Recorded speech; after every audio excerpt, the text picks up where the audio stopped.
Hi viewers, అందరు ఎలా ఉన్నారు? నేను వచ్చేసి ఈరోజు ఈ నెక్ బ్లౌజ్ డిజైన్ అయితే నేను కటింగ్లో బాగా అర్థవంతంగా చాలా క్లియర్గా నేను ప్రతి పాయింట్ని నేను క్లారిటీ చేస్తూ నేను వీడియో అయితే మంచిగా తీసానని నేను అనుకుంటున్నాను. ఎలా వీడియో అయితే ఎక్స్ప్లెయిన్ చేశానో మీరు ఖచ్చితంగా నాకు కామెంట్ చేయండి. ఫస్ట్ వచ్చేసి మనం బ్లౌజ్ ఎలా పొడవు తీసుకుంటామో అలానే యాజ్ ఇట్ ఈజ్ పొడవు తీసుకోవాలి. తర్వాత నెక్ విడ్త్ కూడా మనము ఎలా మొత్తం షోల్డర్ అన్నీ కలిపి నేను 5.5 తీసుకున్నాను. నెక్ డీప్ వచ్చేసి 2.5, షోల్డర్ వచ్చేసి 3.5, మొత్తం 5.5 తీసుకున్నాను.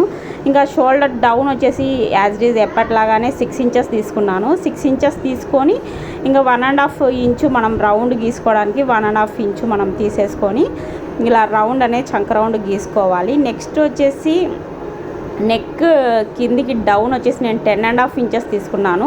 ఇంకా నెక్ కింద డీప్ వచ్చేసి 2.5 ఇంచెస్ తీసుకున్నాను. మనకు కావాలంటే 3 ఇంచెస్ కూడా తీసుకోవచ్చు. ఎంతున్నా మనం కిందనే నెక్ డీప్ అనేది పెంచుకోవాలి. పైన పెంచుకున్నాం అనుకోండి చంకలు అనేవి జారిపోతాయి. సో మనం ఎంతసేపు ఉన్నా కూడా మనం కిందనే డీప్ అనేది తీసుకోవాలి.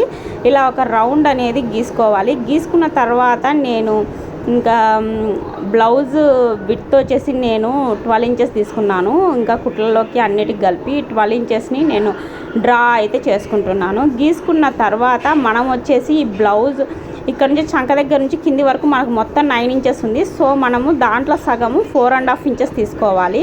తీసుకున్న తర్వాత పైనుంచి రౌండ్ వచ్చేసి 3.5 ఇంచెస్, కింద వచ్చేసి మనకు థ్రెడ్స్ అవి డోరీస్ అయినా పెట్టుకోవచ్చు, లేకుంటే మామూలుగా అయినా పెట్టుకోవచ్చు. ఒక 1/2 ఇంచ్ అనేది నేను వదిలాను.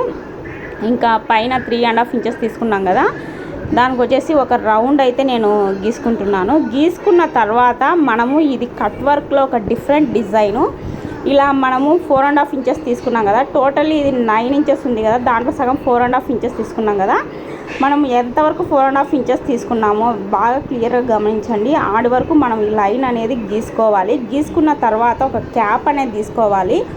మనకు అవి కట్ వర్క్స్ వచ్చేసి మనకు డీప్ కావాలంటే కొంచెం పెద్ద మూత, లేదంటే చిన్న మూతని తీసుకోవాలి. నేనైతే మీడియం సైజ్ మూత తీసుకున్నాను.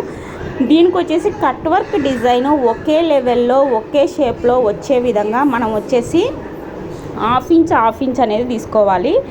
1/2 ఇంచ్ తీసుకొని ఏం చేయాలి అంటే ఇలా మన కట్ వర్క్ డిజైన్ అనేది గీసుకుంటూ రావాలి.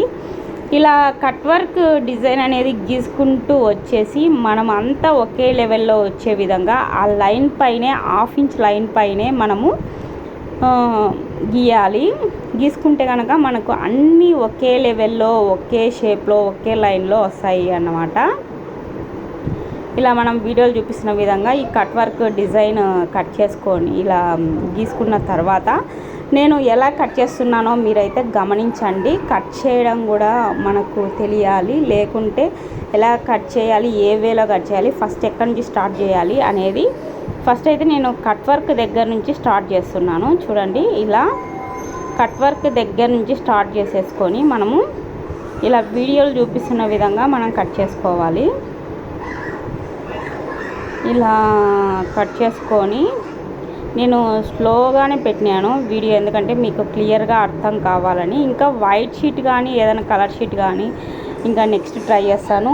ప్రజెంట్ ఇప్పుడు నా దగ్గర ఓన్లీ న్యూస్ పేపరే ఉన్నది, సో నేను దీని మీద ఎక్స్ప్లెయిన్ చేస్తున్నాను. ఇంకా క్లియర్గా నేను కలర్ పేపర్స్ తెచ్చుకొని దాని మీద ఎక్స్ప్లెనేషన్ చేస్తాను. ఇలా మనము రౌండ్ గీసుకున్న తర్వాత ఇంకా చంక రౌండ్ అవన్నీ గీసేసుకొని ఈ విధంగా మనం ఫస్ట్ అయితే కట్ చేసుకోవాలి. కట్ చేసుకున్న తర్వాత సైడ్న కూడా మనం కట్ చేసుకోవాలి. కట్ చేసుకున్న తర్వాత కింద రౌండ్ను కూడా మనము కట్ చేసుకోవాలి. కట్ చేసుకున్న తర్వాత ఇంకా మనం వచ్చేసి ఇలా సెట్ చేసుకోవాలి. అంత మిడిల్లోకి వచ్చే విధంగా ఇది కుట్టడంలో కూడా మనం పెట్టుకోవడంలో కూడా ఒక ఆర్ట్ అన్నమాట. మనం బాగా నీట్గా పెట్టుకుంటేనే మనకు షేప్ అనేది పర్ఫెక్ట్గా వస్తుంది.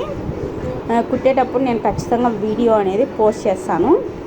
ఇంతవరకు మన ఛానల్ ఎవరైనా సబ్స్క్రైబ్ చేయని వాళ్ళు ఉంటే ఖచ్చితంగా సబ్స్క్రైబ్ చేయండి, నన్ను సపోర్ట్ చేయండి. ఇంకా నేను కొన్ని కుకింగ్ వీడియోస్ ఇంకా స్టిచ్చింగ్ వీడియోస్ అన్నీ అప్లోడ్ చేస్తాను.